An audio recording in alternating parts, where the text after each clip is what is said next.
வெந்தய குழம்பு பார்க்க போகிறோங்க. அது ரொம்ப டேஸ்ட்டாக இருக்கும். துவரம் பருப்பு யூஸ் பண்ணி தான் பண்ண போகிறோம். வெந்தயம் நிறைய யூஸ் பண்ண போகிறோம். ஆனால் இது சாம்பார் மாதிரியே இருக்காது. காரக்குழம்பு மாதிரி ரொம்ப ரொம்ப டேஸ்ட்டாக ஒரு வித்தியாசமான சுவையில் இருக்கும். கசப்பே இருக்காது. இதோட வாசனை தெருவே மணக்குங்க. அந்த அளவு வாசனையாக இருக்கும். வாங்க எப்படி செய்யறதுன்னு பார்க்கலாம். ஒரு பெரிய எலுமிச்சம்பழம் அளவு புளியை ஃபஸ்ட்டு ஊற வச்சு எடுத்து வச்சிடறோம். இருக்கட்டும். ஒரு வானலை அடுப்பில் வைக்கிறோம். வானலுக்கு பதில் குக்கரும் வச்சு செய்யலாம். 4 டேபிள் ஸ்பூன் அளவு துவரம்பருப்பு சேர்த்து கூடவே எண்ணெய் சேர்க்குறோம். அது கூட 3 டேபிள் ஸ்பூன் வெந்தயம் சேர்க்கணும். சேர்த்து சிம்மில் வச்சு நல்லா வாசனை வர்ற அளவுக்கு நல்லா வறுக்கணும். கருக விடக்கூடாது. இது வறுக்கும் போதே நல்ல வாசனையாக இருக்கும்.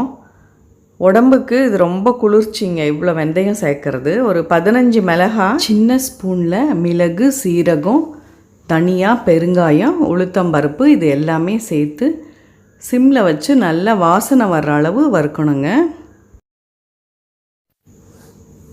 பருப்பு நல்லா வறுபட்டதுக்கு அப்புறம் அதை நம்ம குக்கரில் சேர்த்து அது வேகிற அளவு தண்ணி வைக்கிறோம். அது முழுகிற அளவு வச்சா போதும். நிறைய தண்ணி வச்சா பருப்பு வேகாது.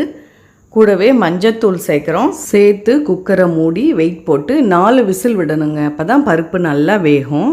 ஒரு வானலில் 2 ஸ்பூன் எண்ணெய் ஊற்றி கடுகு போட்டு பொரிஞ்சதும் சின்ன வெங்காயம் பொடியாக கட் பண்ணி ஒரு 200 கிராம் இருக்கிற அளவு கட் பண்ணி நம்ம அது கூட சேர்க்குறோம். கூடவே ஒரு 10 பல் பூண்டு லேசாக அதை நசுக்கி அதையும் கூட சேர்க்குறோம். உப்பு கொஞ்சம் சேர்த்து நல்லா வெங்காயம் பொன்னிறம் ஆகணுங்க. அது வரைக்கும் நல்லா வதக்கி புளியை நல்லா கரைச்சி வடிகட்டி நம்ம வெங்காயம் கூட சேர்க்குறோம்.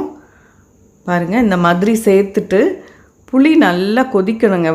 புளி வாசனை போகிற அளவு கொதித்ததுக்கப்புறம் நம்ம பருப்பு வேக வச்சுருக்கிறத மத்தால லேசாக கடைஞ்சி கொதிக்கிற புளி தண்ணி கூட சேர்க்குறோம்.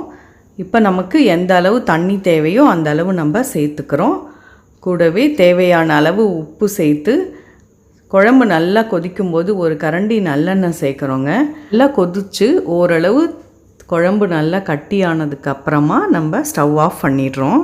கோடை காலத்துலேயும் உடம்பு நம்மளுக்கு எப்பயாவது சூடாயிடுச்சுன்னு நம்ம ஃபீல் பண்ணும்போதும் இது சாப்பிட்லாங்க. உடம்புக்கு ரொம்பவே குளிர்ச்சி தரக்கூடிய இந்த வெந்தய குழம்பு சாப்பிட்டு எப்படி இருக்குன்னு சொல்லுங்கள். ஒரு சின்ன ரெக்வஸ்ட், இது வரைக்கும் நீங்கள் சப்ஸ்கிரைப் பண்ணலன்னா சப்ஸ்கிரைப் பண்ணுங்கள், ஷேர் பண்ணுங்கள், லைக் பண்ணிவிடுங்க. தேங்க்யூ.